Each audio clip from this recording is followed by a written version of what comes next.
26वीं Anne तरमीम की कामयाबी के बाद जो है वो अब हुक्मरान इत्तेहाद 27वीं ऐनी तरमीम के बारे में सोच रहा है।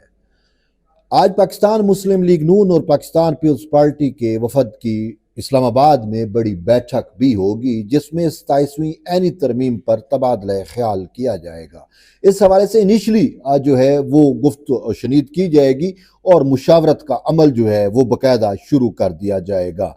बेसिकली गुज़िश्ता रोज़ पाकिस्तान पीपल्स पार्टी के चेयरमैन बिलावल भुट्टो जरदारी और वज़ीर आज़म पाकिस्तान मियाँ मोहम्मद शहबाज शरीफ की लाहौर में बैठक हुई,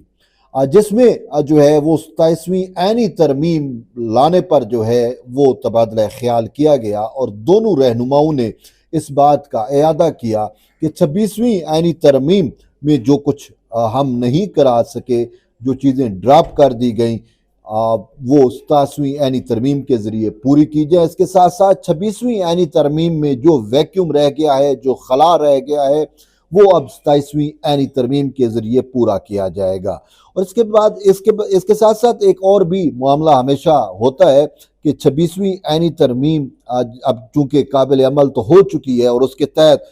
चीफ जस्टिस ऑफ पाकिस्तान की तकर्री का जो बुनियादी अमल था वो मुकम्मल किया जा चुका है। अब एनी बेंचेस के क़याम की जो है वो भी उस हवाले से भी जो है वो कोशिश की जाएगी।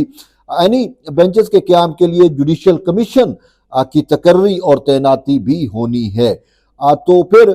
देखेंगे कि उसमें जो खला बच गया है या उसको मज़ीद मौसर बनाने के लिए फिर कुछ चीज़ें या जो है या जो मसाइल 26वीं ऐनी तरमीम में पेश आएंगे उनको 27वीं ऐनी तरमीम में उनका हल दिया जाएगा, उनका तदारुक जो है वो किया जाएगा। यूँ पाकिस्तान पीपल्स पार्टी के चेयरमैन बिलावल भुट्टो जरदारी और वज़ीर आज़म मियाँ मोहम्मद शहबाज शरीफ जो है वो दोनों इस बात पर मुत्तफ़िक हैं कि 27वीं ऐनी तरमीम जो है वो लेके आनी चाहिए। और इस हवाले से यहाँ तक भी कहा गया कि मौलाना फजल रहमान से भी जो है वो इत्तफाक राय पैदा करने की कोशिश की जाएगी। ऑलरेडी यही कहा जाता है कि चूँकि दोनों जो पॉलिटिकल पार्टियां हैं वो तो ये चाहती थी कि ऐनी बेंच की बजाय वफाकी ऐनी अदालत का क़याम जो है वो अमल में लाया जाए, जो मिसाक जमहूरियत में जिसका एक पूरा जो है स्ट्रक्चर दिया गया था। और पाकिस्तान पीपल्स पार्टी की उस वक्त की चेयरपर्सन बीबी शहीद और पाकिस्तान मुस्लिम लीग नून के उस वक्त कैद जो मियाँ मोहम्मद नवाज शरीफ हैं, उन्होंने मिल बैठ कर जो है वफाकी ऐनी अदालत के क़याम पर जो है जोर दिया था। लेकिन उसके बाद जो है वो उसको काबिल मतलब अमली जामा नहीं पहनाया जा सका।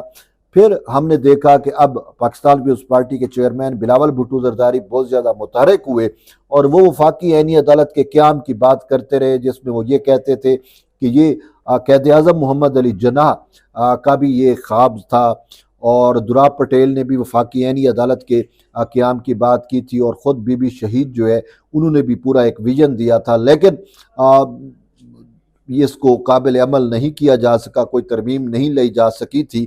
तब उन्होंने कहा कि वफाकी ऐनी अदालत जो है वक्त की ज़रूरत है। उसके बाद अब 26वीं ऐनी तरमीम में वफाकी ऐनी अदालत की बजाय महज जो है वो ऐनी बेंच पर यानी बेंचेस पर जो है वो इत्तफाक किया गया है। तो वो उसकी वजह भी यही है कि चूँकि इत्तफाक राय करना ज़रूरी था तो जमीयत उलमा इस्लाम फ़े के जो कैद है मौलाना फजल रहमान, उन्होंने ऐनी बेंचेस की तश्कील की बात की थी कि वफाकी ऐनी अदालत की बजाय ऐनी बेंच होने चाहिए। तो यूँ दोनों हुक्मरान दोनों जो पॉलिटिकल पार्टियाँ हैं पाकिस्तान मुस्लिम लीग नून और पाकिस्तान पीपल्स पार्टी, ये दोनों इत्तफाक कर गई थी ऐनी बेंचेस पे। अब ये भी पॉसिबिलिटी हो सकती है कि ये जो 27वीं ऐनी तरमीम आए उसमें जो है वो फुल फ्लेज वफाकी ऐनी अदालत के क़याम की जो है वो बात जो है वो की जाए। तो बहरहाल अभी कहना कुछ कबल अज़ वक्त है जब तक उसके खदो खाल सामने नहीं आते। लेकिन खबर यह है कि आज से बाकायदा मुशावरत का आगाज़ जो है वो हो जाएगा और फिर वो मिल बैठ के कि क्या क्या चीज़ें वक्त की ज़रूरत है और क्या चीज़ें लेके आनी है, तब जाके फिर एक पूरा जो है वो स्ट्रक्चर जो है वो सामने आएगा।